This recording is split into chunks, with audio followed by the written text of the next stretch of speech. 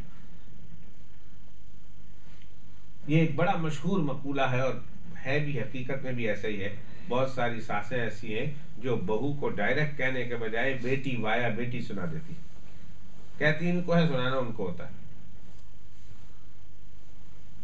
اللہ سبحانہ و تعالیٰ، فارسی میں بھی یہ کہاوت ہے، عربی میں بھی یہ کہاوت ہے، ضرور پشتو میں بھی ہوگی، پنجابی میں تو میں نے سنا دی، اردو میں بھی سنا دی۔ اللہ سبحانہ و تعالیٰ نے اس واقعے میں سنا رہے ہیں قصہ حضرت یوسف علیہ السلام کا، اور اصل میں بیان کر رہے ہیں آنے والے واقعات محمد رسول اللہ۔ بات بیان کرنی ہے اللہ پاک کے پیغمبر علیہ السلام کی۔ پورا قصہ جب آپ سنیں گے یوسف علیہ السلام کا، شروع کروں گا انشاءاللہ تعالی، اور جب ہم پہنچیں گے تو جگہ جگہ قدم قدم پہ رک کر میں آپ کو بتاؤں گا کہ دیکھو کتنی سملیرٹی ہے حضرت یوسف علیہ السلام کے قصے میں اور جناب محمد الرسول اللہ صلی اللہ علیہ وسلم کی زندگی میں۔ یوسف علیہ السلام کے بھائیوں نے حسد کیا، حضرت یوسف علیہ السلام کو نکال دیا، نکال رہے ہیں، اور جب یوسف علیہ السلام کو نکال رہے ہیں تو کس قسم کرسی کے عالم میں نکال رہے ہیں، اور حضرت یوسف علیہ السلام جب جا رہے ہیں تو کس طرح ان کے ساتھ راستے میں معاملہ ہوتا ہے، اور پھر جب وہاں گئے پھر یوسف علیہ السلام پھر کیسے کیسے کیسے مشکلات سے حضرت یوسف علیہ السلام نکلتے ہیں، اور پھر ایک وقت آتا ہے کہ اللہ حضرت یوسف علیہ السلام کو بادشاہ بناتے ہیں۔ پھر وہی وقت آتا ہے کہ یوسف علیہ السلام کے بھائی ان کے سامنے مجبور ہوتے ہیں، ان کے سامنے معافی مانگتے ہیں، اپنے گناہوں کا اقرار کرتے ہیں، اور کیا نہیں کرتے، پورا واقعہ قدم قدم پہ رک کر میں آپ کو بتاؤں گا، اور پھر اشارہ کروں گا کہ دیکھو کتنی سملیرٹی ہے، کتنی مماثلت اور مشابہت ہے یوسف علیہ السلام کے قصے میں اور جناب رسول اللہ صلی اللہ علیہ وسلم کے قصے میں، کہ اللہ کے پیغمبر علیہ السلام بھی ہجرت کر کے جا رہے ہیں، اپنے لوگ چاچا ہیں، رشتہ دار ہیں، قریبی اقارب ہیں اور قریبی رشتہ دار ہیں، وہ سب اللہ کے پیغمبر علیہ السلام کو مکہ مکرمہ سے نکال رہے ہیں۔ اور پھر کیا حالات پیش آ رہے ہیں، حضرت یوسف علیہ السلام کو جس طرح حالات پیش آئے، محمد الرسول اللہ صلی اللہ علیہ وسلم کو اس طرح کے حالات پیش آ رہے ہیں، اور پھر ایک وقت آیا جس طرح اللہ نے یوسف علیہ السلام کو بادشاہ بنا کر عزت دی، وہ وقت بھی آتا ہے محمد الرسول اللہ صلی اللہ علیہ وسلم کو اللہ نے پورے عرفوں پر جو ہے اللہ نے کس طرح عزت دی۔ یوسف علیہ السلام کو بادشاہت اللہ نے عطا فرمائی، پر وہ بادشاہت جسموں کی بادشاہت تھی، اور ایک وہ وقت بھی آیا حضرت محمد الرسول اللہ کو اللہ نے بادشاہت عطا فرمائی، وہ روحوں کی بادشاہت، روح پر حکومت کرتے تھے، انسانوں کے دلوں پر حکومت کرتے تھے۔ اور پھر کس طرح یوسف علیہ السلام کے بھائی ان کے سامنے آئے، معافی مانگی، گر گڑائے، اپنے گناہوں کا اعتراف کیا۔ کیا محمد الرسول اللہ صلی اللہ علیہ وسلم کے واقعے میں ایسا نہیں ہوا کہ مکہ والے فتح مکہ کے دن حضرت نبی پاک صلی اللہ علیہ وسلم کے سامنے آ کر ہاتھ جوڑتے ہیں، معافی مانگتے ہیں، گر گڑاتے ہیں، اور بیائی نہیں جو بات حضرت یوسف علیہ السلام نے کہی تھی، لا تثریب علیکم اليوم یغفر اللہ لکم وهو ارحم الراحمین، کوئی پوچھ گچھ تم سے نہیں کروں گا، میں معاف کرتا ہوں تم سب کو، اللہ ارحم الراحمین ہے۔ یہی بات جب جناب رسول اللہ صلی اللہ علیہ وسلم کے قدموں میں آ کر مکہ کے کافروں نے کہی تھی، تو اللہ کے پیغمبر صلی اللہ علیہ وسلم فرمایا لا تثریب علیکم اليوم انتم الطلقاء، تمہارے اوپر کوئی تمہارے کسی پچھلی باتوں پر گرفت نہیں ہوگی، جاؤ میں نے تم سب کو آزاد کیا۔ تو پورا واقعہ جب ہم غور کرتے ہیں تو پورے واقعے میں حضرت یوسف علیہ السلام کی ہیڈنگ تو ملتی ہے، لیکن اس کے پیچھے حضرت محمد الرسول اللہ صلی اللہ علیہ وسلم کے آنے والی زندگی کے واقعات۔ اور اللہ سبحانہ و تعالیٰ کو اپنی مخلوق میں سب سے زیادہ پیار کس سے ہے؟ حضرت محمد الرسول اللہ، سب سے زیادہ پیار، سب سے زیادہ اللہ کی مخلوق میں اللہ کس سے زیادہ پیار کرتے ہیں؟ محمد الرسول اللہ۔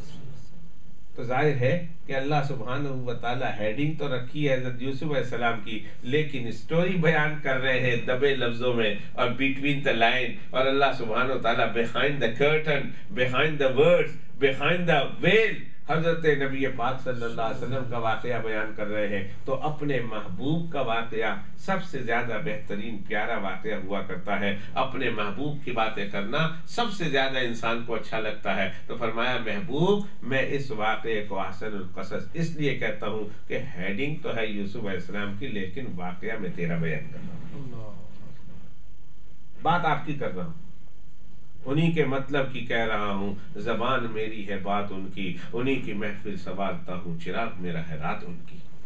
نام یوسف علیہ السلام کا ہے میرے محبوب، لیکن بات میں آپ کی کر رہا ہوں. جو بات حضرت یوسف علیہ السلام کے ساتھ ہوئی ہے میرے محبوب، وہ تمام کے تمام واقعات آپ کے ساتھ بھی ہونے والے. تو میں آپ کی لائف سٹوری بیان کر رہا ہوں.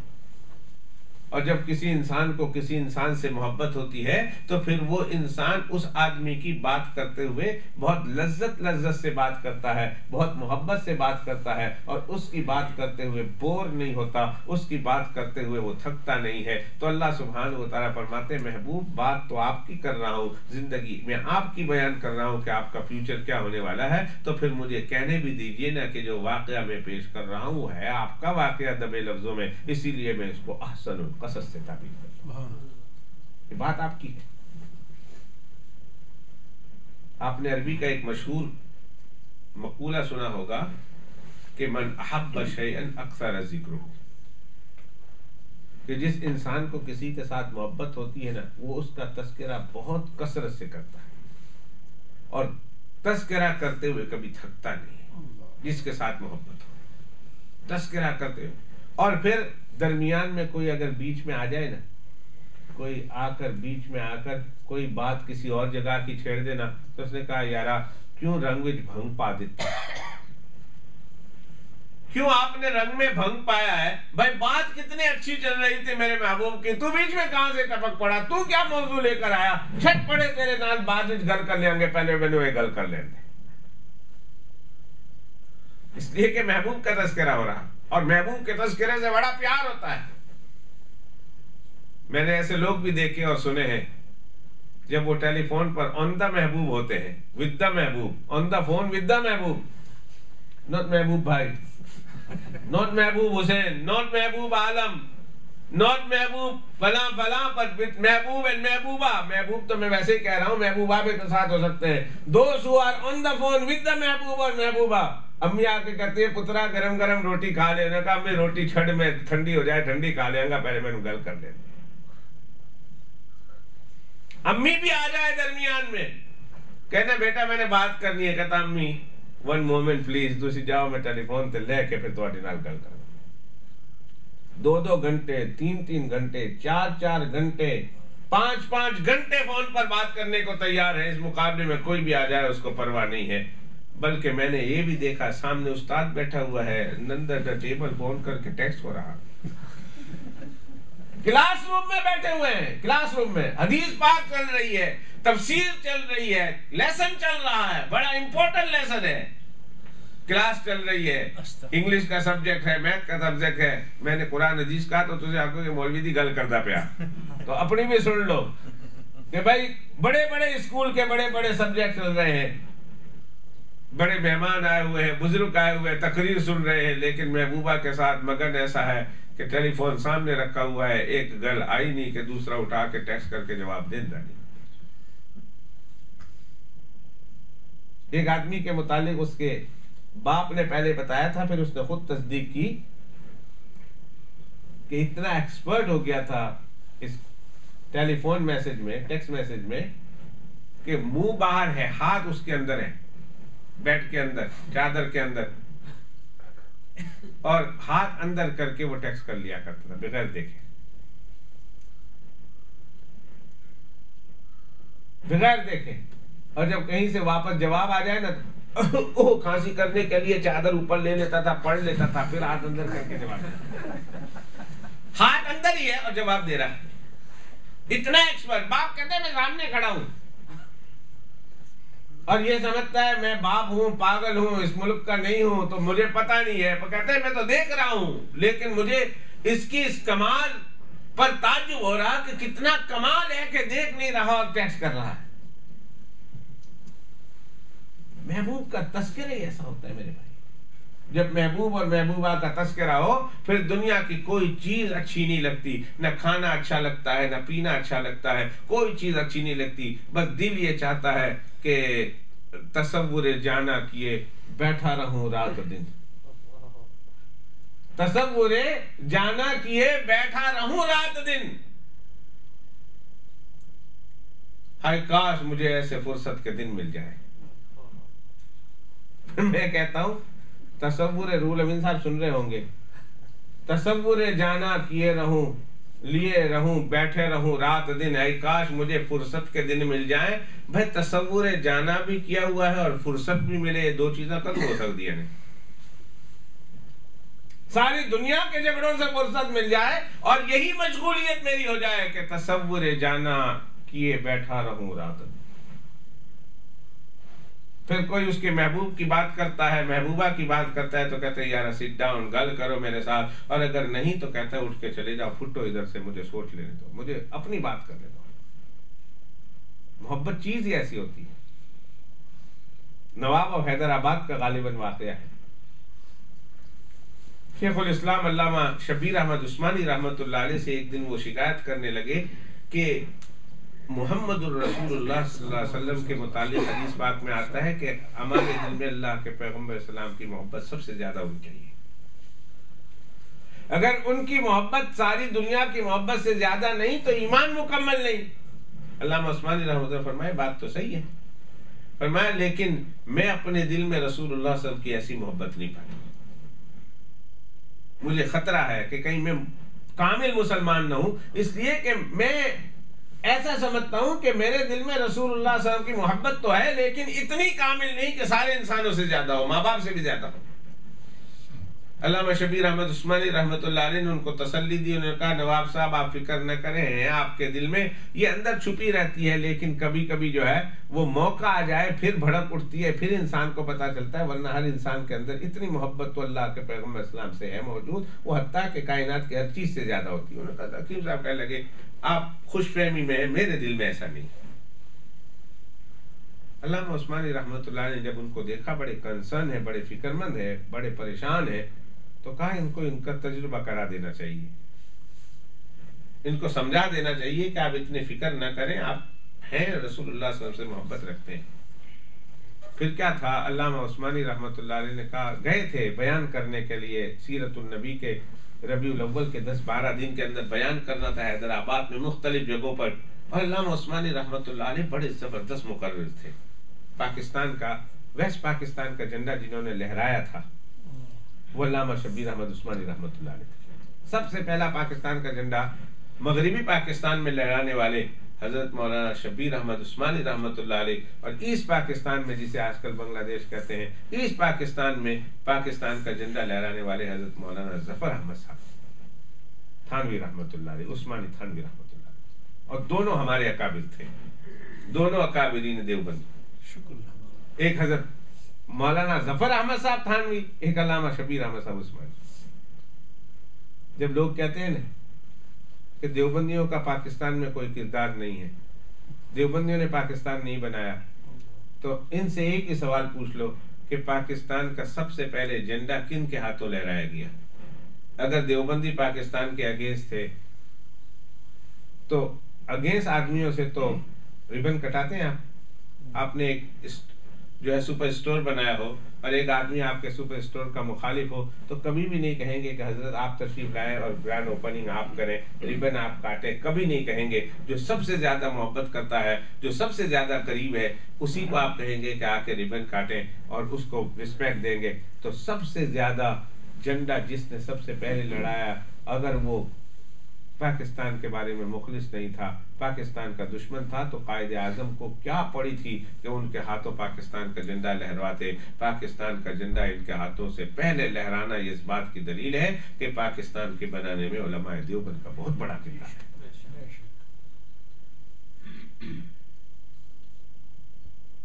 تو بہت زبردست مقرر تھے.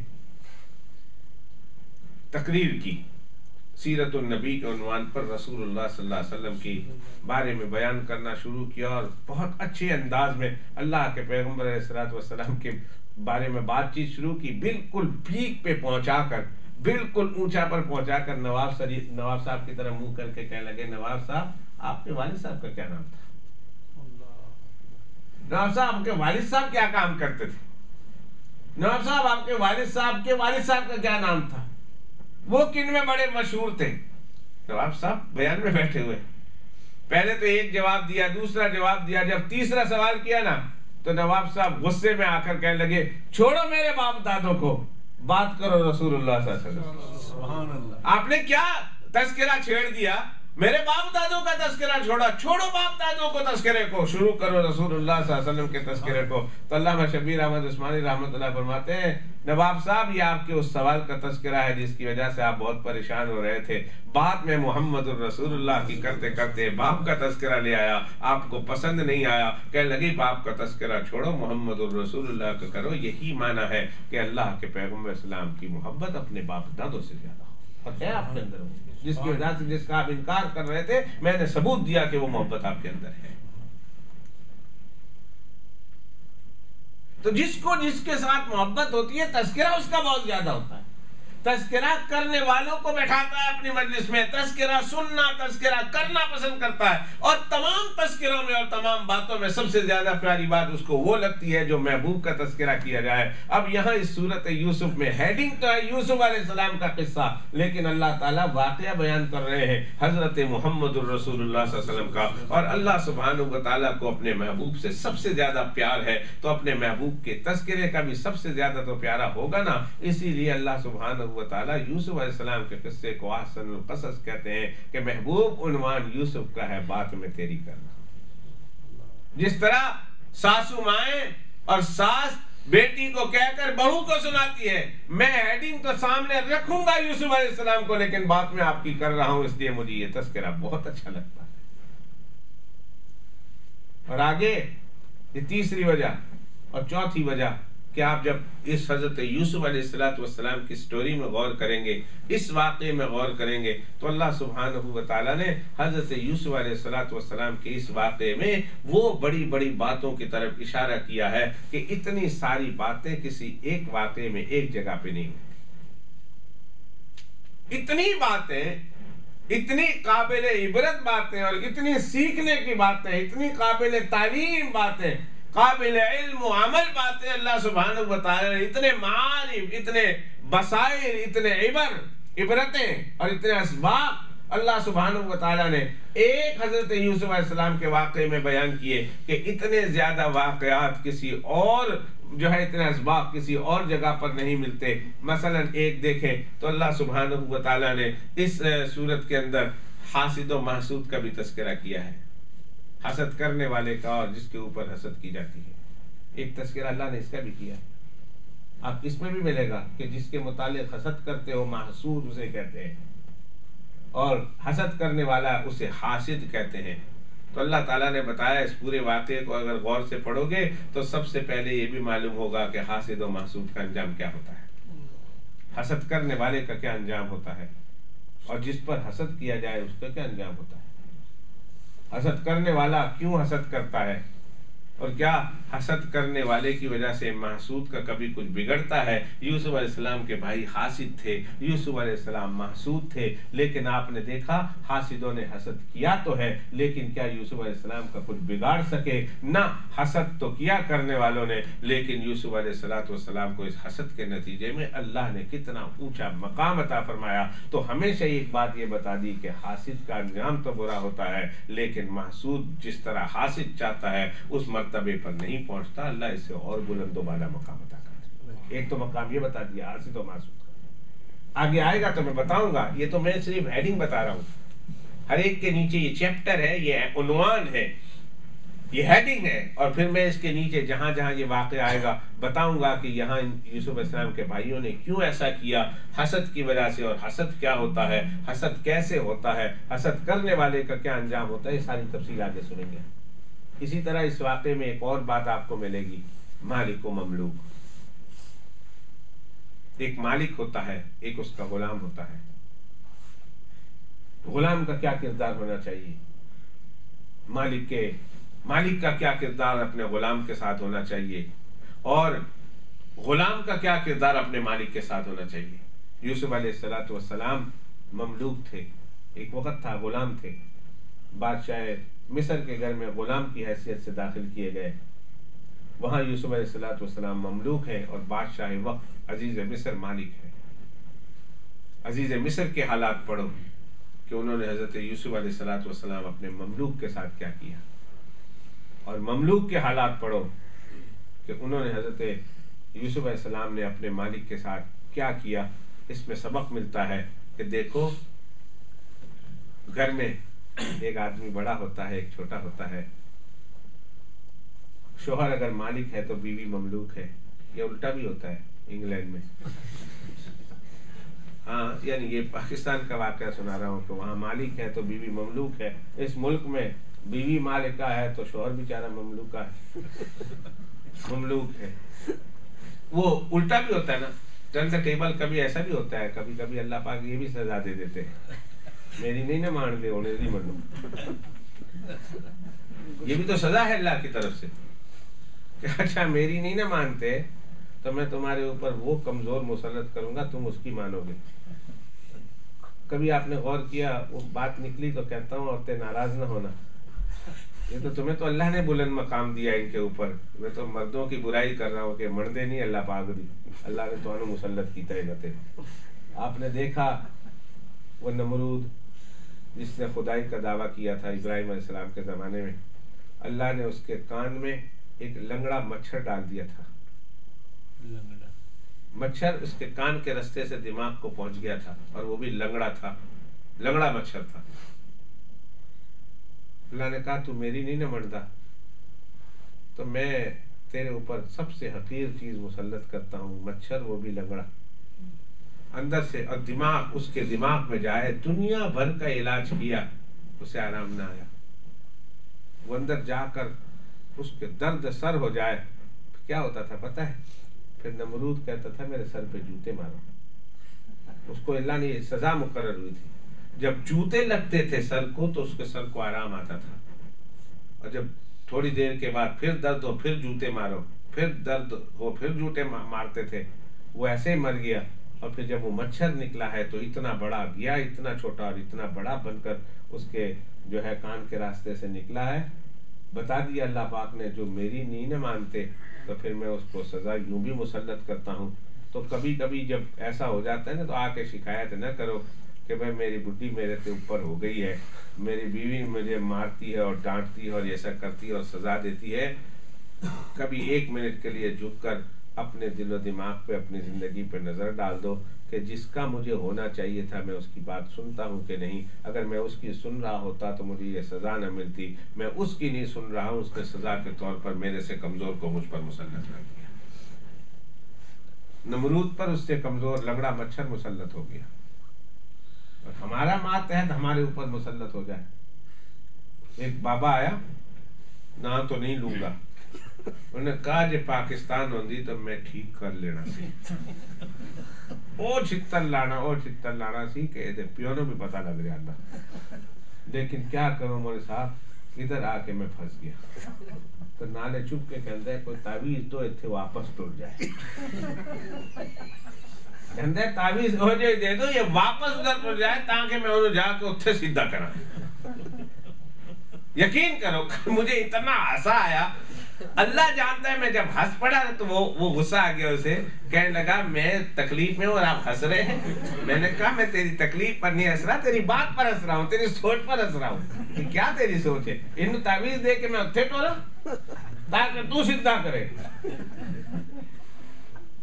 وَإِنَّا لِلَّهِ وَإِنَّا إِلَيْهِ، میں کیا اللہ سے تعلق درست کر، یہ تیرے اوپر اگر سزا آئی ہے تو شاید تو مالک کا تیرے ساتھ رابطہ کم ہے، تو اللہ پاک نے سزا مقرر کر دی۔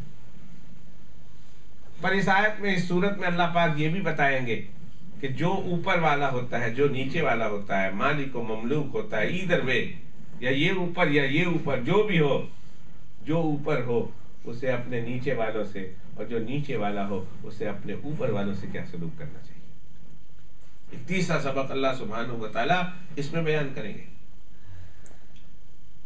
حاسد و محسود کا بیان کیا، مالک و مملوک کا بیان کیا. آگے چل کر اللہ پاک اس واقعے میں شاہد و مشہود کا بھی تذکرہ کریں گے. وَشَهِدَ شَاهِدٌ مِّنْ أَهْلِهَا آئے گا کہ نہیں؟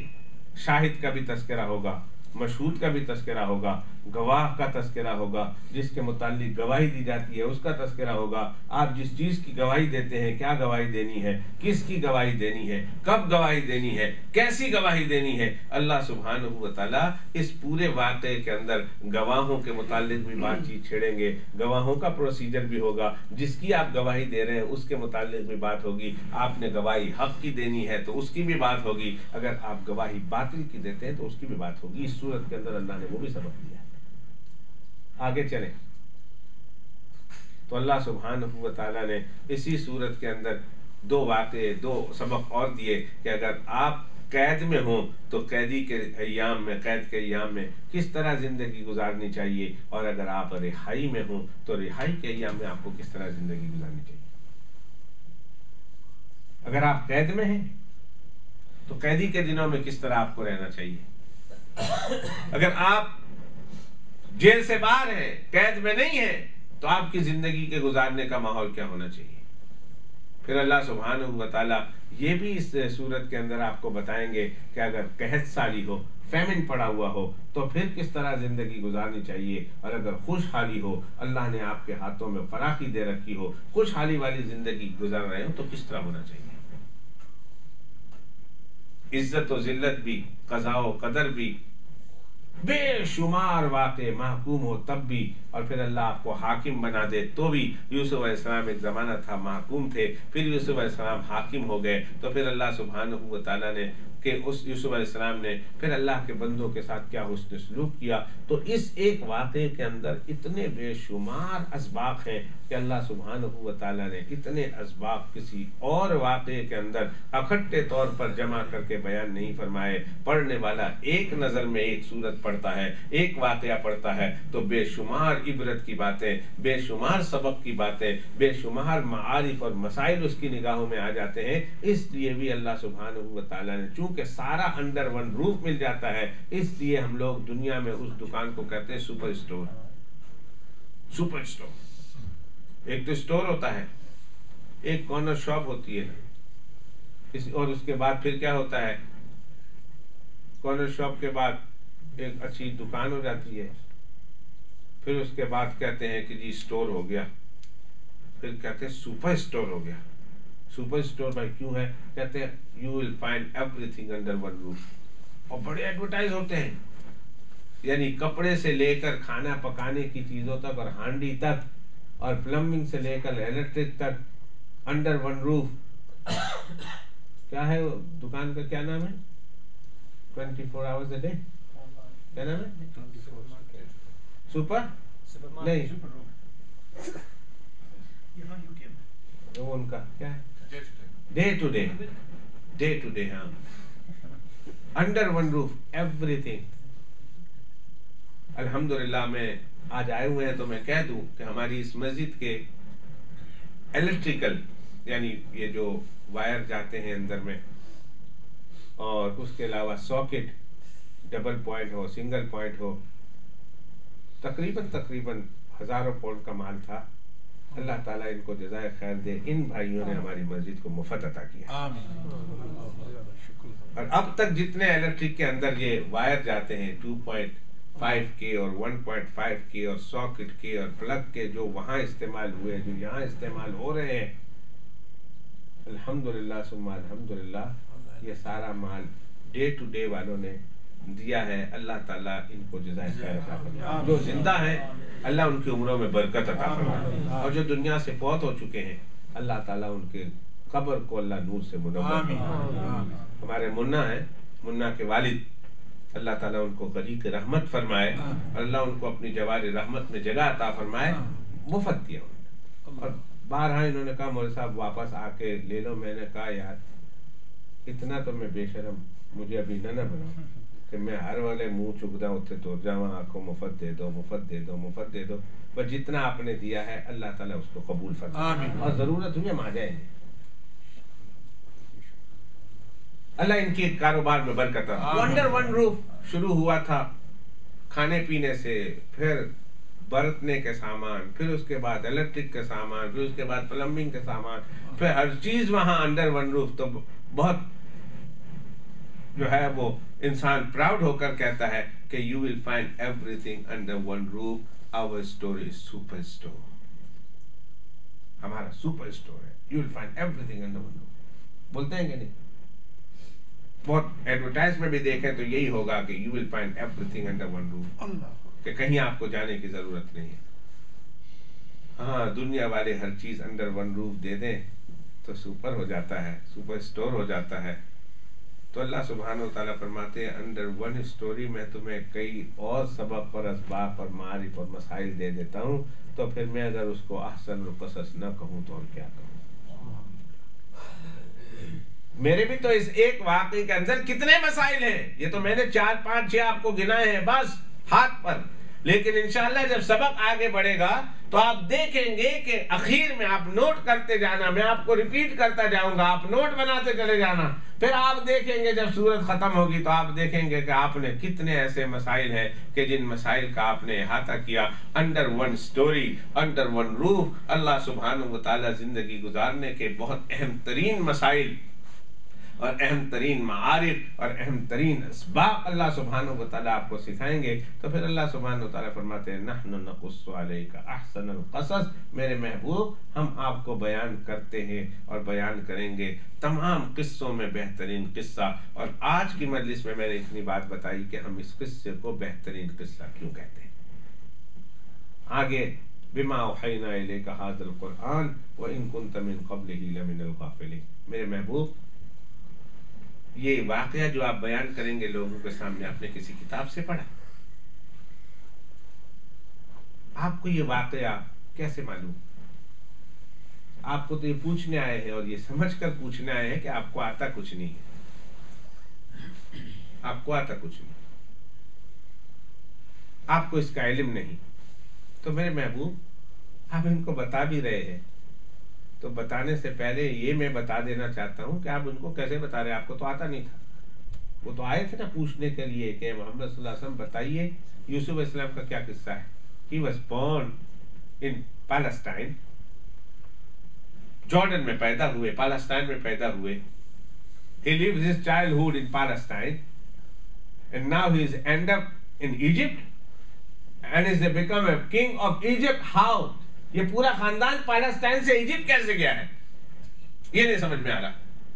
اور ان کو یہ یقین تھا کہ حضرت محمد رسول اللہ صلی اللہ علیہ وسلم اس سوال کا جواب نہیں دے پائے۔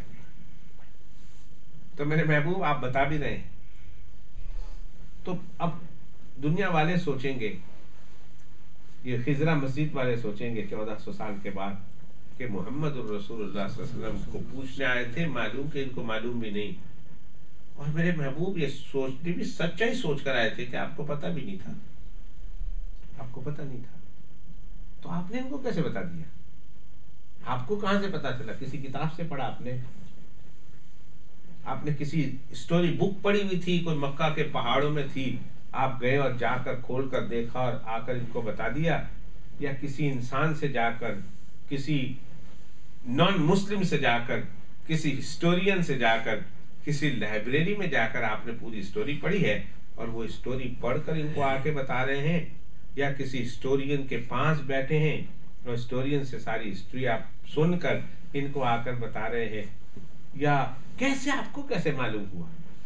یہ مسجد خضرہ والے پوچھیں گے کہ بتا تو دی ہے لیکن کہاں سے بتائی، کہاں سے بتائی؟ کیا ان کو علم غیب ہے؟ کیا ان کو سب کچھ آتا ہے؟ علم غیب ہے کہ سکھانے کی ضرورت نہیں، بتانے کی ضرورت نہیں، کوئی بتانے والا نہیں، لیکن ان کو سب پتا ہوتا ہے، جس کو علم غیب کہتے ہیں۔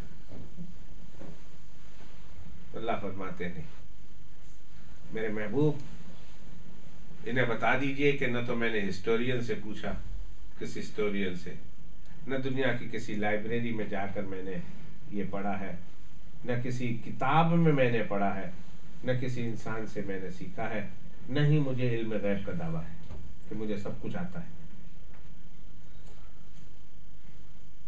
تو پھر آپ کو کیسے پتا چلا؟ آپ سنیے، قرآن سنیے. کہ جتنے ہمارے بریلوی دوست ہیں جو رسول اللہ صلی اللہ علیہ وسلم کو عالم الغیب مانتے ہیں، ان لوگوں کے لیے اس میں اللہ نے بڑا سبق دیا ہے، بڑا سبق دیا ہے. ان لوگوں کے لیے بڑا سبق ہے. کہتے ہیں اللہ کے پیغمبر السلام کو سب کچھ پتا.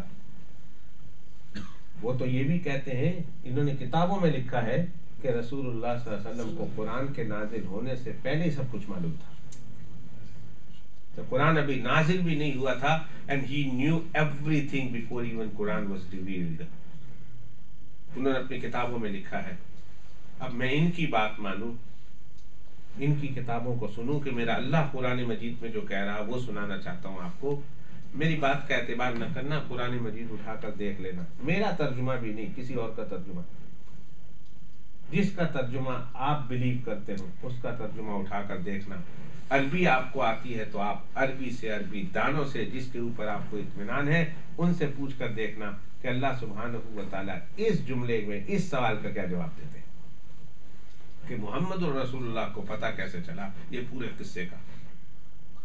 کافر کو تو یہ پتا تھا کہ اس کو معلوم نہیں، اور حقیقت میں معلوم نہیں. تو کیسے پتا چلا؟ کوئی بک پڑھ لی اور ان کو آ کر بتایا؟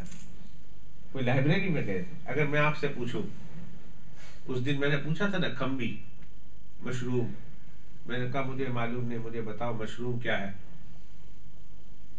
کیسا ہوتا ہے مشروم، کتنا ہوتا ہے، کتنی طرح کے. آپ کو بھی نہیں پتا تھا. آپ نے ادھر ہی بیٹھے میرے سامنے بیٹھے ہوئے گوگل پہ سرچ کیا اور بتایا there are 14,000 type of mushroom, 14,000 قسمیں مشروم کی. آپ نے یہ سبق کہاں سے لیا؟ انٹرنیٹ سے لیا نا. اگر آپ کو کوئی میں ہسٹری پوچھوں اور آپ کو نہ آتی ہو، انٹرنیٹ پہ بھی نہ ہو، اور دوسرے دن مجھے آپ آ کے بتائیں کہ کہاں سے جواب آیا، یہ جواب ہے، میں کو کہاں سے معلوم کیا، تو آپ کہیں گے میں نے اپنے ہسٹری ٹیچر سے پوچھا. اگر یہ نہیں جواب دیں گے تو آپ کہیں گے میں لائبریری گیا اور لائبریری میں بک دیکھ کر آیا. کمپیوٹر ہو گیا، لائبریری کا بک ہو گیا، ٹیچر ہو گیا، دوست ہو گیا، کتابیں ہو گئی. آپ ان چیزوں سے ہمیں معلوم کر کے بتاتے ہیں. میرے محبوب کل تک تو آپ کو سورہ یوسف علیہ السلام کا قصہ معلوم نہیں، اور آج آپ لوگوں کو بیان کر رہے ہیں. کہاں سے ملا آپ کو؟ تو بریلوی دوست یہ کہتے ہیں کہ رسول پاک صلی اللہ علیہ وسلم کو سب کچھ معلوم تھا، سب کچھ پتا تھا ان کو. Even before the Quran was revealed ان کو پتا تھا. اب میں ان کی بات سنوں، میں نے کہا نا میں ان کی بات مانوں یا پھر اللہ کا کلام سنو. اللہ کیا فرماتے ہیں، اللہ کیا کہتے ہیں؟ اللہ پاک فرماتے ہیں بما اوحینا الیک ھذا القرآن وَإِن كُنْتَ مِن قَبْلِهِ لَمِنَ الْغَافِلِينَ. میرے محبوب یہ اسٹوری آپ سے پوچھی گئی تو آپ کو پتا نہیں تھا. وَإِن كُنْتَ مِن قَبْلِهِ لَمِنَ الْغَافِلِينَ، آپ کو پتا نہیں تھا، آپ باخبر نہیں تھے، بے خبر تھے اس واقعے سے. قرآن کہتا ہے. اب وہ لوگ کہتے ہیں سب کچھ پتا ہے، سب کچھ پتا تھا، اور قرآن کیا کہتا ہے وَإِن كُنْتَ مِن قَبْلِهِ لَمِنَ الْغَافِلِينَ. میرے محبوب اس سے پہلے آپ بے خبر تھے، غافل تھے، بے خبر تھے، آپ کو نہیں پتا تھا. تو پھر خضر مسجد والے یہ پوچھتے ہیں اللہ پاک پھر ان کو کس نے بتایا، پھر ان کو کیسے پتا چلا؟ فرمایا بما اوحینا الیک ھذا القرآن. جب میرے پیغمبر پر یہ اعتراض ہوا، یہ سوال ہوا نا بتاؤ یوسف علیہ السلام کی سٹوری، اے اللہ میں تیرا پیغمبر ہوں. اب یہ مجھ سے اسی واسطے آ کر پوچھتے ہیں اور چیلنج کے ساتھ پوچھتے ہیں کہ تو اللہ کا پیغمبر ہے تو بتا یوسف علیہ السلام کی سٹوری کیا ہے. اب پیغمبر اللہ سے مانگ رہا، پیغمبر اللہ سے استدعا کر رہا ہے اللہ میں آپ کا پیغمبر ہوں، اور یہ مجھے کہہ رہے تو پیغمبر ہے تو بتا. اگر تو خدا کا سچا پیغمبر ہے تو تجھے اللہ بتا دے گا. بتا، ہم کو سننا ہے یوسف علیہ السلام کا قصہ، ہم کو معلوم کرنا ہے یوسف علیہ السلام کا قصہ، امتحان لینا ہے آپ کا کہ آپ واقعی خدا کے پیغمبر ہیں کہ نہیں. تو قرآن سنیے، ترجمہ قرآن مجید کا میں اپنے الفاظ میں کروں گا، اپنے ذوق کے مطابق کروں گا، اپنی محبت کے مطابق کروں گا. ترجمہ سیدھا سادہ ہے لیکن میرا اپنا ذوق ہے، میں اپنے ذوق کے مطابق اس کی تفسیر کروں گا، ترجمہ نہیں اس کی تفسیر کروں گا، اس کو ایکسپلینیشن کروں گا۔ اے اللہ یہ پوچھ رہے ہیں بتائیں یوسف علیہ السلام کا قصہ، مجھے تو نہیں معلوم، میں تو مکہ سے باہر بھی نہیں گیا، نہ کوئی لائبریری ہے میں سرچ کروں، نہ کوئی بندہ ہے ہسٹورین جس سے جا کے پوچھوں، نہ کوئی قلم دوات ہے، نہ کوئی واقعہ ہے جہاں جا کے میں پڑھوں۔ اللہ اور مجھے معلوم بھی نہیں ہے، وَإِن كُنتَ مِن قَبْلِهِ لَمِنَ الْغَافِلِينَ، مجھے پتہ بھی نہیں، پر یہ لوگ مجھ سے پوچھتے ہیں تو ان کا پیغمبر ہے، تو اللہ میں آپ کی پاک بارگاہ میں آ گیا ہوں۔ فرمایا میرے محبوب اب میرا ترجمہ سنیں میرا اپنے ذوق کے مطابق۔ فرمایا محبوب تو اپنا سینہ کھول کر میرے سامنے آ کے بیٹھ جا، میں تیرے سینے میں ڈالتا جاؤں گا، تو اپنی زبان سے لوگوں کو بتاتا چلا جاؤں گا۔ یہ ہے بما اوحینا الیک ھذا القرآن، میں نے اس قرآن کے ذریعہ سے آپ کے اوپر وحی نازل کی، میں قرآن میں اتار کر آپ کو بتا رہا ہوں اور آپ قرآن سن کر لوگوں کو بتا رہے ہیں۔ ترجمہ کیا؟ میں نے محبوب اب میں سنانے لگا ہوں یوسف علیہ السلام کے، انہوں نے پوچھنا ہے، ان کو معلوم کرنا ہے، اور یہ سمجھتے ہیں آپ بتا نہیں سکیں گے، ارے ان کو معلوم نہیں، میں اللہ، یہ اللہ کے پیغمبر ہیں، آپ میرے محبوب ہیں، آپ میرے پیغمبر ہیں۔ جب انہوں نے پوچھا ہے تو انہوں نے آپ سے پوچھا ہے، لیکن حقیقت میں مجھ سے پوچھا ہے، مجھے تو سب کچھ معلوم ہے۔ پیغمبر سینہ کھول کے بیٹھ جا، بتاتا میں جاؤں گا، میں تم کا سناتا جاؤں گا، آپ لوگوں کو بتانا چلے جاؤں گا۔ پچھلے دنوں ایک آدمی آئے، کہنے لگے مجھ صاحب سورہ واقعہ کیا ہے؟ میں نے کہا 27ویں سپارے میں۔ کہنے لگے یہ تو مجھے پتا ہے، میں نے معلوم کر لیا، فائنڈ آؤٹ میرے پاس ہفتی ہے سورہ واقعہ، پر مجھے سورہ واقعہ چاہیے۔ میں نے کہا سورہ واقعہ یہ ہے، فوٹو کاپی کر کے دیتا ہوں۔ میں نے کہا مسئلہ یہ ہے مجھے آپ سمجھے نہیں، مجھے آتا نہیں ہے، مجھے پڑھنا نہیں آتا، میری بیگم تھوڑا تھوڑا پڑھ لیتی ہے، تو مولوی صاحب میری بیگم کے لیے سورہ واقعہ چاہیے۔ تو میں نے کہا کیا کروں کیا، بات کھول کے بتاؤ۔ تو اس نے جیب سے ٹیلی فون نکالا اور ٹیبل پر رکھ دیا، کہا مولوی صاحب میں اسے کھولتا ہوں، آپ اسے پڑھتے رہیے، اور جب پورا ہو جائے گا میں لے جا کر بیگم کو سنا دوں گا، بیگم کو سنا دوں گا، اور اس طرح سن کر اپنی درست بھی کر لیں گے، آپ سے سن کر آپ پڑھیں گے، اور آپ کی پڑھنے سے وہ اپنی غلطی بھی درست کر لیں گے، اور اس کو یاد بھی ہو جائے گا اور وہ بھی پڑھ لے گی۔ تو جب دنیا میں ایسا ہوتا ہے نہیں آتا تو ہم کہتے ہیں کہ ذرا ٹیپ کھولتا ہوں، آپ اس میں بھر دیجیے، آگے جا کر میں بتا دوں گا۔ اللہ سبحانہ و تعالی ہماری اور آج کل کی اصطلاح کے انداز سے بات کر رہا ہوں، قرآن تو قیامت تک کی صبح کے لیے ہے نا۔ فرمایا محبوب تو اپنے سینے کا بٹن دبا دے ریکارڈ کا، میں تیرے سینے میں اتارتا چلا جاؤں گا، اور جب وہ آ جائیں تو پھر پلے کا بٹن دبا دینا، جو کچھ میں نے بھرا ہے وہ انہیں سنا دینا۔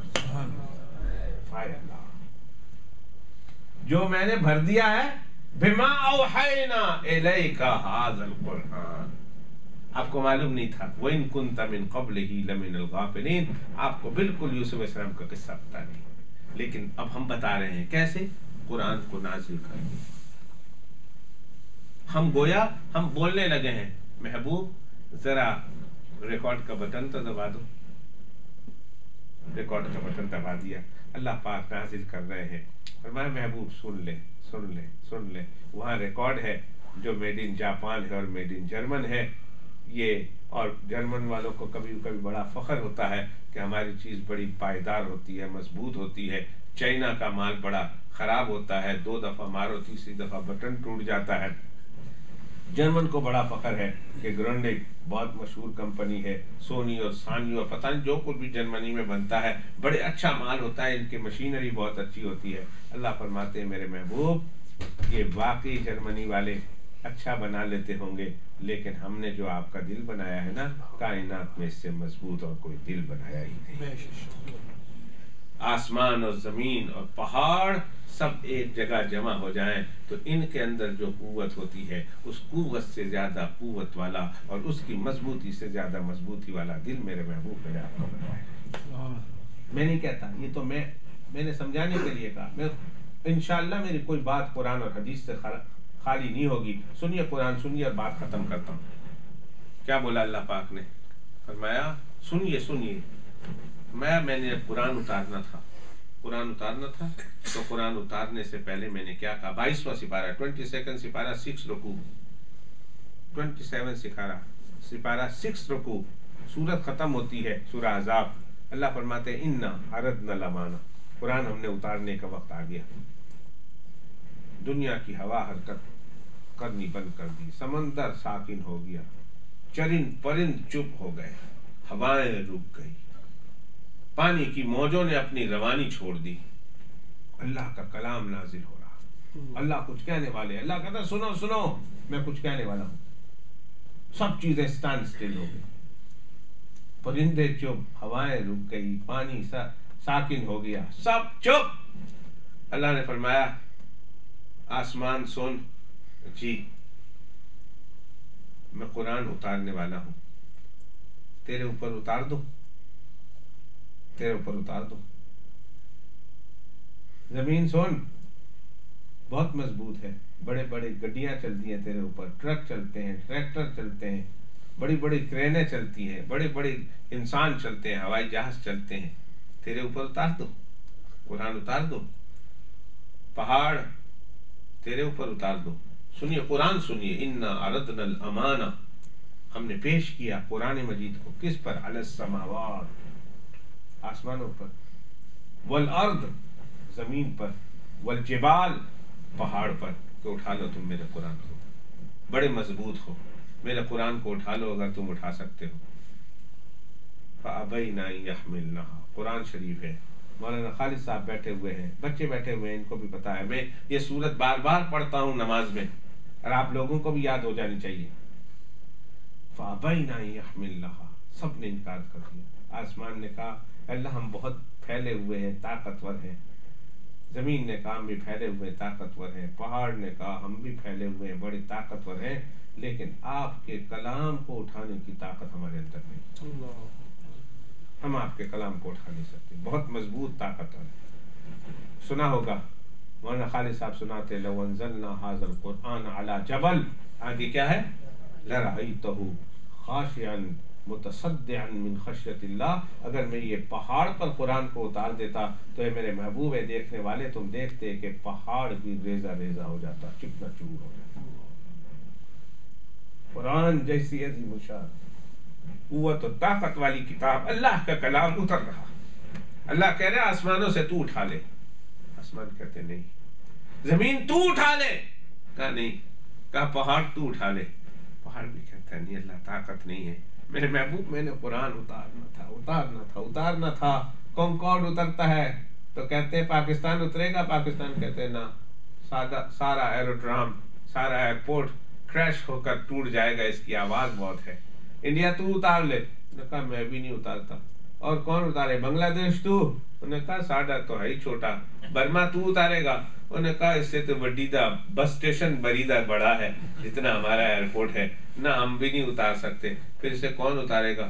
کہا دنیا میں چند ہی ایئرپورٹ ہیں جو کنکارڈ کو برداشت کر لے. یا تو ہیترو اٹھا لے، یا پھر جو ہے فرانس کا اٹھا لے، کیا کہتے ہیں، کیا کون سا نام ہے، ڈیگال، چارلز ڈیگال اٹھا لے گا. یا پھر سنگاپور میں اور تھائی لینڈ میں یا دبئی میں کہیں اتر جائے گا. یا امریکہ کا واشنگٹن ڈی سی اٹھا لے گا. اور سب چھوٹے چھوٹے نہیں اتار سکتے. اتارنا ہے لیکن سب جگہ نہیں اترتا. اللہ فرماتے ہیں تمہارے بنائے ہوئے کنکارڈ سب جگہ نہیں اتر سکتے. میرا کلام اتارنا ہے. آسمانوں پر بڑے ایروڈرام نے کہہ دیا کہ نہیں، زمین پر بڑے ایئرپورٹ نے کہہ دیا نہیں، پہاڑوں پر بڑے ایئرپورٹ نے کہہ دیا نہیں. پھر میں نے اتارنا تو تھا نا. میں نے اب جب سرچ کرنا شروع کیا، یہ سرچ گوگل والا سرچ نہیں ہے، یہ کوئی بنگ والا سرچ نہیں ہے، یہ کوئی دنیا کی اور سرچ نہیں ہے، یہ اللہ کا سرچ ہے. اللہ فرماتے ہیں جب میں نے دیکھا اتارنا تو ہے، کہاں اتاروں؟ فرمایا میرے محبوب پھر میں نے جب سرچ کیا تو آپ کا دل دیکھا نا، تو آپ کے دل سے زیادہ مضبوط اور کہیں نظر نہیں آیا. میں نے آپ کے دل پر قرآن کو اتارا. میں نے آپ کے دل پر قرآن کو اتارا. قرآن سنیے 19واں سپارہ وَإِنَّهُ لَتَنزِيلُ رَبِّ الْعَالَمِينَ. اتارنے والا اللہ ہے، آنے والا لانے والا. اتارنے والا اللہ، لانے والا جبرائیل ہے. کہاں اتارا؟ اب اتارنا ہے، پہاڑ پر اتار دوں دنیا زمین آسمان پر اتار دوں، کہاں اتاروں؟ جبرائیل علیہ السلام پوچھ رہے ہیں اللہ پاک کہاں اترے گا یہ؟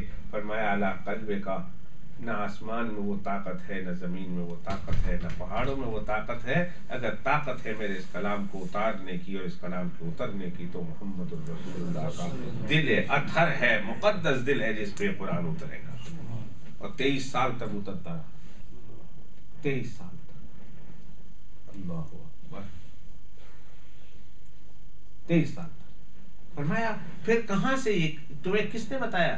میں تو کہہ رہا تھا ہم لوگ بھرتے تھے نا، ٹیپ دباؤ اور ریکارڈ کر لو اور جب آئے تو سنا دینا میری بات۔ اللہ فرماتے محبوب سینہ کھول دینا، ہم آپ کے سینے میں، اس سینے میں کہ جس سے مضبوط دنیا میں اور کوئی چیز نہیں، ہم اس سینے میں اپنا کلام اتاریں گے۔ بما اوحینا الیک ھذا القرآن، اب قرآن اترے گا اور اس قرآن کے ساتھ ہم وحی کے ذریعہ سے آپ پر ہم پیغام اتارتے ہیں۔ وَإِن كُنْتَ مِن قَبْلِهِ لَمِنَ الْغَافِلِينَ، میرے محبوب اس سے پہلے آپ کو اس واقعے کی خبر نہیں تھی، آپ بے خبر تھے۔ چنانچہ جب قرآن مجید اترا، اب پوچھنے آ رہے، یہودی آ گئے، مشرکین آ گئے کہ آپ نے ٹائم دیا تھا نا کہ ہم آپ کو بتائیں گے یوسف علیہ السلام کا قصہ، ہم تو پوچھنا چاہتے ہیں کیا ہوا اے محمد صلی اللہ علیہ وسلم؟ تو اللہ کے پیغمبر صلی اللہ علیہ وسلم فرمایا میرے رب نے بھیج دیا ہے، میرے رب نے بتا دیا۔ جس یہ بات یاد رکھیے، ایک عقیدہ بتاتا چلوں، شاید آگے چل کر بات نہ نکلے، اور نکلے گی تو واپس بتاؤں گا۔ ایک عقیدہ بتاتا چلوں، اللہ کی تمام مخلوقات میں، تمام مخلوقات میں، فرشی ہو، عرشی ہو، زمین کے ہو، آسمان کے ہو، ایسی جگہ کے رہنے والے ہوں جہاں ہمارے وہم و گمان بھی نہ جاتے ہوں، اللہ کی ان تمام مخلوقات کو اللہ نے جو علم دیا ہے نا، جو علم، وہ تمام علوم ایک طرف رکھ دیے جائیں۔ دنیا میں کوئی ایسی اسکیل بنے کہ جس میں ان تمام لوگوں کے علوم کو، انسانوں کے، ملائک کے، جنات کے، جانوروں کے، خدا کی اور مخلوقات کے، جتنے بھی انسان اللہ نے مخلوقات بنائی ہے ان کو جو علم دیا ہے، ان تمام لوگوں کے علوم کو ایک جگہ اکٹھا کر دیا جائے اور دوسرے پڑھنے میں جناب رسول اللہ صلی اللہ علیہ وسلم کا علم لا کر رکھ دیا جائے، تو اللہ کی قسم کھا کے کہتا ہوں تمام انسانوں کا علوم کی مثال دیتے ہوئے کہتا ہوں اس کی مثال ایک قطرہ کی ہوگی، اور رسول اللہ صلی اللہ علیہ وسلم کے علوم کی مثال سمندر، اور سمندر بھی وہ جس کا کوئی کنارہ نہیں، اتنا زیادہ علم دیا۔ لیکن یہ علم رسول اللہ صلی اللہ علیہ وسلم کو میرے اللہ نے دیا۔ یاد رکھنا، یہاں دھوکہ لگ جاتا ہے بعض لوگوں کو، نہیں، اللہ سبحانہ و تعالیٰ میرے محبوب کو علم دیتے ہیں، اور جب جب جیسے جیسے جس کی ضرورت ہوتی ہے اللہ سبحانہ و تعالیٰ اپنے حبیب و محبوب کو علم بتاتے چلے جاتے ہیں جو ان کی شان کے مناسب ہے۔ سب علم دیے جو ان کی شان کے مناسب ہے، اور جو علم ان کی شان کے مناسب نہیں تھا اللہ پاک نے میرے محبوب حضرت محمد رسول اللہ کو علم نہیں دیا۔ آخری، بالکل آخری زمانہ ہے، 2-3 منٹ ہے، آخری ایام ہے، دین مکمل ہو رہا، دین مکمل ہو گیا، مکمل ہو رہا، اللہ کے پیغمبر السلام نے واپس چلے جانا ہے، پردہ فرما جانا ہے، تو پھر اب خلاصہ، دین کا نچوڑ اور خلاصہ۔ آپ نے دیکھا ہوگا کامیاب مقرر وہ ہے جب پوری تقریر کرتا ہے 2 گھنٹے، اور 2 گھنٹے تقریر کرنے کے بعد آخری 5-10 منٹ میں اس کا نچوڑ بیان کرتا ہے۔ کہتے ہیں یار وہ جو 2 گھنٹے تقریر کی تھی وہ 5 منٹ 7 منٹ کے اندر اس کا خلاصہ اور اس کا ایسنس اور اس کا نچوڑ بیان کر دیا، لب لباب بیان کر دیا۔ اب 23 سال اللہ کے پیغمبر اسلام نے دین پھیلایا، اب اللہ کے پیغمبر اسلام دنیا سے تشریف لے جا رہے تو خلاصہ بیان کرنا تھا، تو اللہ پاک نے حضرت جبرائیل علیہ السلام کو انسانی شکل میں بھیجا، انسانی شکل میں حضرت جبرائیل علیہ السلام آئے، چند سوالات کیے، لوگ بیٹھے ہوئے، حضرت جبرائیل علیہ السلام نے چند سوالات کیے تاکہ رسول اللہ صلی اللہ علیہ وسلم کا جواب دہرائے اور لوگوں کو پتہ چل جائے، ایمان کا خلاصہ پتہ چل جائے۔ اس حدیث کو حدیث جبرائیل کہتے ہیں۔ بڑی مشہور حدیث ہے حدیث کی کتاب میں. کسی بھی مکتبہ فکر میں جا کے پوچھے کہ حدیث جبرائیل کون سی حدیث ہے تو وہ یہ حدیث کا نام لیں گے جو میں کہہ رہا ہوں.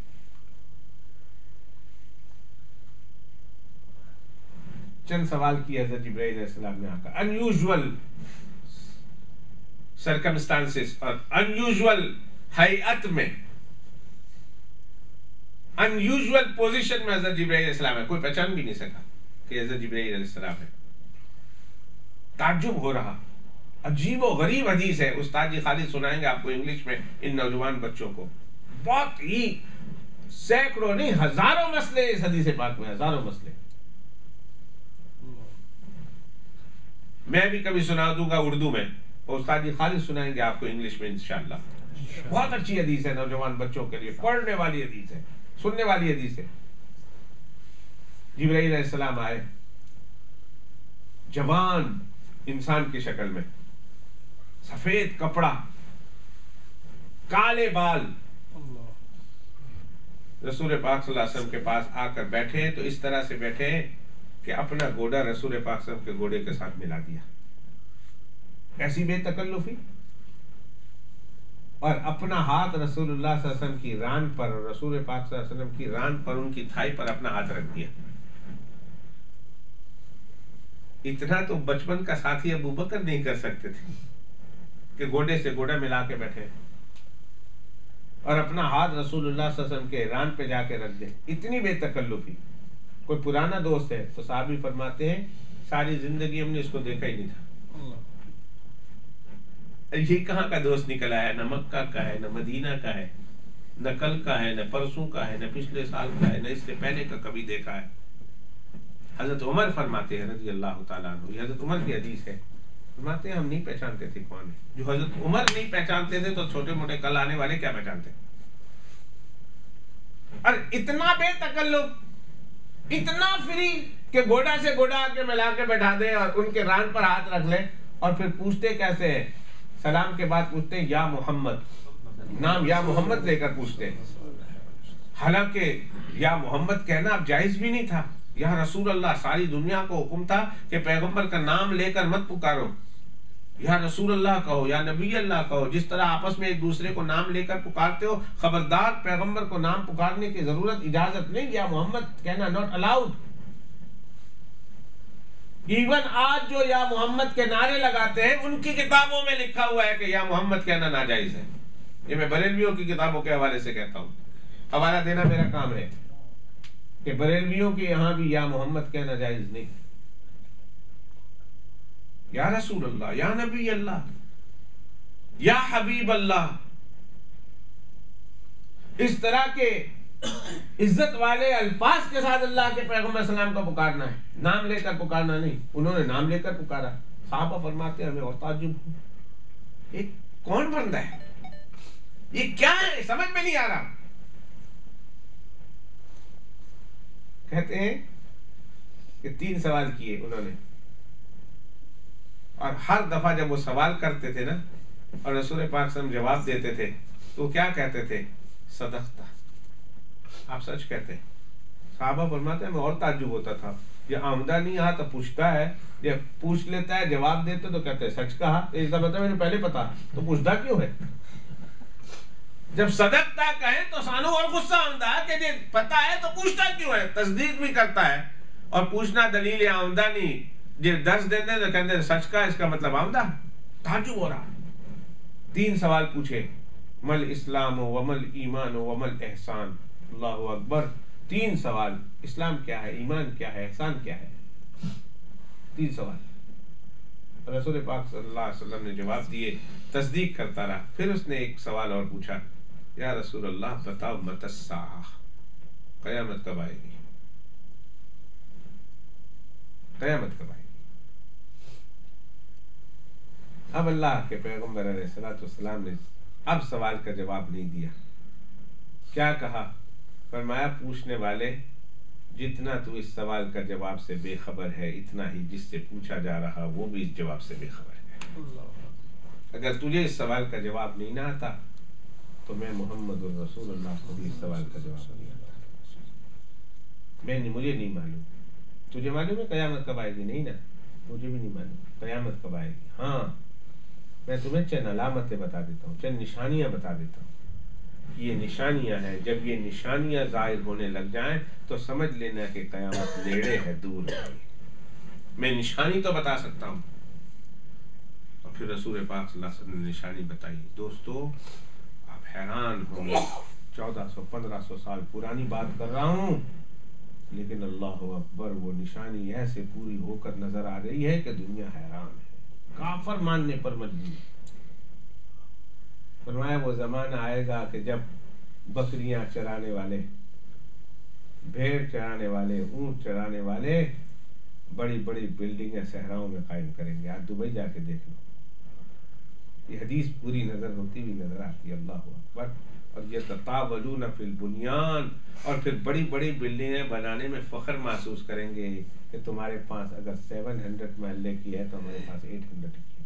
تمہارے پاس 100 منزل ہے تو ہمارے پاس 120 منزل ہے. تمہارے پاس 1.5 کلومیٹر لمبی ہے تو ہم 2 کلومیٹر لمبی بنائیں گے. 1400 سال پہلے فرمایا. اونٹ چرانے والے، بکریاں چرانے والے، بھیڑ چرانے والے بلڈنگیں بنائیں گے اور اس پر فخر کریں گے کہ ہماری اونچی ہے، ہماری اچھی ہے. اللہ سبحان اللہ. بہت لمبی حدیث ہے یہ، حدیث پاک واقعی سننے والی ہے، بہت عبرت والی حدیث ہے، بڑے سبق آموز اس کے اندر نکات ہے. میں استاد خالد سے بھی کہوں گا کہ انگلش میں وہ اپنے نوجوان آڈینس کو سنائے، اور میں بڈھے آڈینس میں بڈھا آدمی سناؤں گا اس کو انشاءاللہ. آئے گی پوری تفصیل آئے گی. تو جب کبھی حدیث پاک آ گیا موضوع، تو میں آج جیسے آیا پر بڑا لیٹ آیا. مجھے پتا ہے وسیم صاحب کھڑے ہیں، 3 دفعہ باہر گئے کہ بند بھی کرو میں جانا ہے، پر مجھے پتا ہے، لیکن کیا کروں، اب آئی ہوئی بات رکتی نہیں. لیکن وقت نہیں ہے حدیث جبرائیل سنانے کا آپ کو علیہ السلام، لیکن سناؤں گا کسی وقت. اس میں اللہ کے پیغمبر صلی اللہ علیہ وسلم فرمایا قیامت کا علم مجھے نہیں معلوم ایگزیکٹلی کہ قیامت کب آنے والی ہے، اونلی اللہ تعالیٰ نوز. تو جن چیزوں کی ضرورت تھی، جو چیزیں بتانی تھی، اللہ نے بتا دی. جب ضرورت پڑی اللہ کو بتانا منظور تھا، اللہ نے بتا دیا. بتاتے چلے گئے. یوسف علیہ السلام کا واقعہ پہلے پتا نہیں، ضرورت پڑی، سوال کیا، کہا محبوب یہ تجھ سے سوال کرتے ہیں کہ تجھے معلوم نہیں ہوگا، ان عقل کے اندھوں کو پتا نہیں، تو اللہ کا پیغمبر ہے. اور اللہ اپنے پیغمبر کو جب جب جب ضرورت پڑتی، جس وقت ضرورت پڑتی ہے اللہ بتاتا چلا جاتا ہے. میرے محبوب آپ سن لے، بما اوحینا الیک ھذا القرآن. یہ تو سچ کہتے ہیں کہ آپ کو پتا نہیں، لیکن یہ بھی سمجھتے ہیں کہ آپ بتا بھی نہیں پائیں گے. کہ ان کو یہ معلوم نہیں کہ اللہ کا نبی ہوتا ہے، اور اللہ کا نبی کا اللہ سے براہ راست تعلق ہوتا ہے، اور اللہ اپنے نبی کے رہنمائی کرتا ہے. بما اوحینا الیک ھذا القرآن. محبوب اپنا سینہ کھول کے بیٹھ جا، میں بیان کرتا جاتا ہوں، سینے میں ٹیپ کرتا چلا جا، اور جب جب ٹیپ مکمل ہو گیا آ جائیں گے سننے والے، بٹن دبا دینا، ان کو سنا دینا. سنانا، زبان کھولنا تیرا کام ہوگا، تیری زبان سے بن و ان قصہ یوسف کو سنا دینا ہمارا کام. کیا ہے قصہ؟ اب ختم ہو گئی اتنی بات. اللہ نے پہلے نوٹ کر دی کہ دیکھو یہ ذہن میں رکھنا کہ یوسف علیہ السلام کا قصہ کس نے بتایا ہے؟ حضرت محمد الرسول اللہ کو. تو اللہ فرماتے بتانے والا میں، اور میرا بتایا ہوا قصہ غلط نہیں ہو سکتا. مجھے سب پتا ہے، مجھے سب معلوم ہے، اور میں جو بات کروں گا نا صحیح صحیح کروں گا، سچ سچ کروں گا، اور صحیح صحیح بتاؤں گا. اس لیے دنیا والے اگر کوئی اور بات کریں تو دنیا والوں کی بات پر کان نہ دھرنا، جو میں کہتا ہوں میری بات ہی کو سننا. اب آگے اللہ تعالیٰ نے قصہ شروع کر دیا. یہاں سے اگلی آیت، یہاں تک تو تمہید تھی جو ہم نے تقریباً 5 6 7 سبق میں ہم نے سنی. اب آگے ہے اذ قال یوسف لابیہ. قصہ شروع ہو گیا. اب جو باتیں نہیں ضروری ہے اللہ پاک نے وہ ضروری غیر ضروری باتوں کو نہیں چھیڑا. جو سبق کی باتیں ہیں، جو بات تھی وہی بات کی طرف اللہ تعالیٰ نے حضرت یوسف علیہ السلام کا قصہ شروع کر دیا. کہ ایک دن کا واقعہ ہے، یعقوب علیہ السلام بیٹھے ہوئے ہیں کہ یوسف علیہ السلام یعقوب علیہ السلام کے پاس آئے. آ کر کہنے لگے ابو میں نے خواب دیکھا ہے. ابو چھوٹے تھے. اب وہ یوسف علیہ السلام ایک دن پیدا تو ہو گئے، اتنے بھی ہو گئے کہ سمجھنے بولنے کے قابل تھے، اور ایک دن یوسف علیہ السلام خواب دیکھ رہے، خواب آ کے ابو کو بیان کر رہے ہیں، لیکن خواب بڑا کریٹیکل ہے۔ اب وہ خواب کیا ہے یہ تو کل نہیں، کل عشاء کے بعد انشاءاللہ تعالیٰ آپ کے یہاں دعوت ہے، اسی مسجد میں آپ لوگوں کو دعوت کا انتظام کیا گیا ہے۔ کل انشاءاللہ تعالیٰ عشاء کی نماز کے بعد آپ حضرات یہاں عقیقے کا کھانا تناول کریں گے انشاءاللہ تعالیٰ، اور اس کے بعد ظاہر ہے کہ 9 ساڑھے 9 کھاندیا ہی بچ جانا ہے، تو پھر جس نے کھانا کان تک ٹھونسنا ہو اس نے کیا سننا ہے، کھانا کھاندیا اتنے تاڑی اسی پہنچانا ہے انشاءاللہ۔ تو جس نے کھانا ادھر تک پہنچانا ہو وہ کیا سنے گا، تو کل تو ہوگا نہیں، پھر پرسوں آ جائے گی بدھ کے دن، اور بدھ کے بعد پھر جمعرات کو اتنا کھا لیں کہ بدھ کو ہضم کر لیں، پھر جمعرات کو اس کان تک پہنچائیں گے انشاءاللہ۔ 2 دن دعوت ہے نہیں جمعرات کی دعوت ہے، پکی بات ہے نہیں، میں واپس پکا کرا رہا ہوں آپ کے سامنے، دیکھ لو، کل والا تو ہے نہیں، وہ تو پکی ہے، اس کو تو میں نے کرا دی پکی، اور یہ انشاءاللہ تعالیٰ جمعرات کو بھی انشاءاللہ ایک اور دعوت ہوگی، وہ بھی عقیقہ کی ہے۔ تو کل کو ادھر تک سجے کان میں، اور پھر کھبے کان میں انشاءاللہ جمعرات تک انشاءاللہ اللہ نے چاہا تو ہم جمعرات کو بھی دیکھیں گے۔ بدھ کے دن ہم انشاءاللہ یہ واقعہ شروع کرتے ہیں، اور بڑا عجیب و غریب اس کے اندر بھی موتی ہے، ہیرے ہیں جو اللہ پاک نے چھپا رکھے ہیں۔ جب آپ سنیں گے تو انشاءاللہ بہت ساری باتیں ایسی ہوں گی جو نئی ہوں گی، اور آپ کے ایمان میں بھی اضافہ کریں گی، اور آپ کی معلومات میں بھی اضافہ کریں گی۔ اللہ تعالیٰ بیٹھنا، سننا اور سمجھنا اور اللہ آگے پہنچانا ہم سب کے مقدر میں فرمائے۔ وآخر دعوانا ان الحمدللہ رب العالمین۔ 1-2 چھوٹے چھوٹے مسئلے ہیں وہ میں بیان کر دوں۔ کل نہیں پرسوں کی مجلس میں ہم نے یہ بیان کیا تھا کہ مرد کی ذمہ داری ہے پرووائڈ کرنا جو ہے عورت کو کھانا پینا، چاہے وہ عورت ملٹی ملینئر ہو اور مرد جو ہے بالکل کنگال ہو، تو شریعت یہ کہتی ہے ایسی صورت میں بھی مرد ہی کی ذمہ داری ہوگی عورت کو کھلانا۔ اس دن پورا مسئلہ بیان کیا۔ تو اب یہ کہ مرد نہیں حاصل کر سکتا تو زکوٰۃ لے، اور زکوٰۃ لے کر جو ہے وہ عورت کو کھلائے۔ عورت کی ذمہ داری نہیں ہے کہ بہرحال وہ کہیں سے خرچ کرے، چاہے وہ ملٹی ملینئر کیوں نہ ہو اپنے شوہر پر۔ تو اس میں اندر کمرے میں گیا ہوں تو ہمارے خالد بھائی کا فون آیا، اور خالد بھائی نے ایک سوال کیا اور مجھے اچھا لگا۔ انہوں نے ایک سوال یہ کیا کہ مولانا صاحب تو پھر باہر سے وہ جا کر کسی سے زکوٰۃ لے گا تو وہ اپنی عورت سے زکوٰۃ کیوں نہیں لے لیتا؟ اس نے جا کر زکوٰۃ لے کر خرچ کرنا ہے بچوں پر اور بیوی پر، تو عورت ملٹی ملینئر ہے تو وہ زکوٰۃ دے دے۔ تو میں نے اس وقت ان کو بتایا کہ جہاں شریعت مطہرہ میں اصول و فروع سے زکوٰۃ نہیں دی جا سکتی، اوپر والے سے اور نیچے والے کو نہیں لے سکتے ہیں، نہ دے سکتے ہیں، جس سے آپ آئے ہیں اور جو آپ سے آیا۔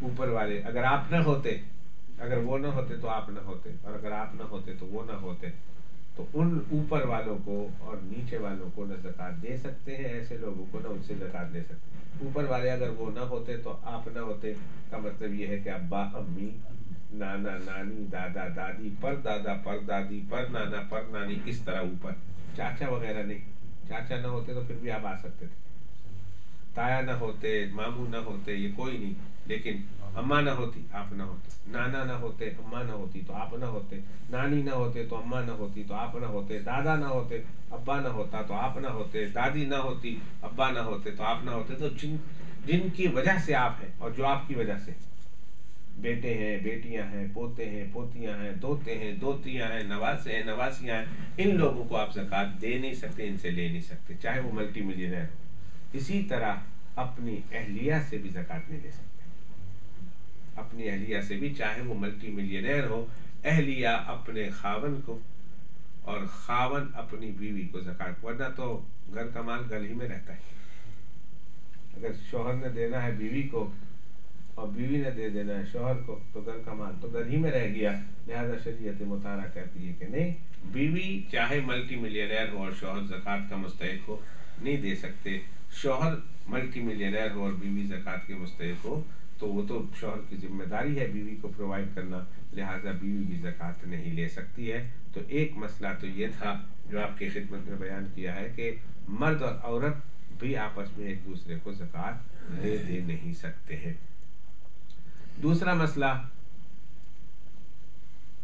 جو ہے تو سوشل اس سے تعلق سے اس کا تعلق ہے، اور اس کا تعلق انسانیت سے بھی ہے، اس کا تعلق اسلام سے بھی ہے، اس کا تعلق اخلاق سے بھی ہے، اور اس کا تعلق دین سے بھی ہے. کہ کوئی ایسا کام، میں خلاصہ برس کرتا ہوں، کہ کوئی ایسا کام جس سے آپ کے مسلمان بھائی کو یا انسان کو تکلیف کا باعث بنے، اس کام کو کرنے کی شریعت مطہرہ اجازت نہیں دیتی.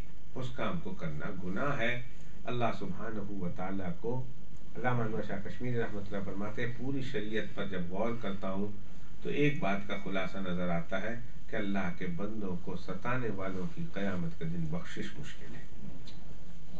اللہ کے مخلوق کو ستانے والوں کی کل قیامت کے دن مغفرت بغیر پنشمنٹ کے مشکل نظر آتا ہے. تو کوئی اپنا کام اپنے عمل سے، اپنے ہاتھ پیر سے، اعضاء و جوارح سے کوئی ایسا کام نہیں کرنا چاہیے جس سے عام انسانوں کو، مسلمان تو مسلمان ہیں، عام انسانوں کو بھی کوئی تکلیف نہیں پہنچنی چاہیے. کوشش یہ کریں کہ ہمارا ہر عمل کسی دوسرے مسلمانوں کے لیے راحت کا، انسان کے لیے، جانور کے لیے راحت کا سبب بنے. اسی لیے تو ہمیں مسلمان کہا گیا. اللہ کے سامنے ایک شخص لایا جائے گا قیامت کے دن. رسول پاک صلی اللہ علیہ وسلم نے خبر دی، اور گویا یہ ہو چکی ہے، اس انداز سے خبر دی. اللہ کے سامنے ایک شخص لایا جائے گا، کیا ہے فرشتے اس کے پاس؟ کا کچھ بھی نہیں. نیکی کیا ہے؟ کا کچھ بھی نہیں. پھر اللہ پاک فرمائیں گے لا اس کا حساب مجھے دو، اور حساب دیکھنے کے بعد اللہ پاک فرمائیں گے اسے جنت میں لے جاؤ. حیران، وہ خود حیران اور دوسرے حیران کہ ایسا کون سا عمل ہے جس کی وجہ سے اس کی مغفرت ہو گئی. تو حدیث پاک میں آتا ہے کہ ایک دفعہ وہ رستے سے گزر رہا تھا تو اس نے رستے میں دیکھا ایک درخت ہے، اور درخت کی برانچز پھیلی ہوئی ہے.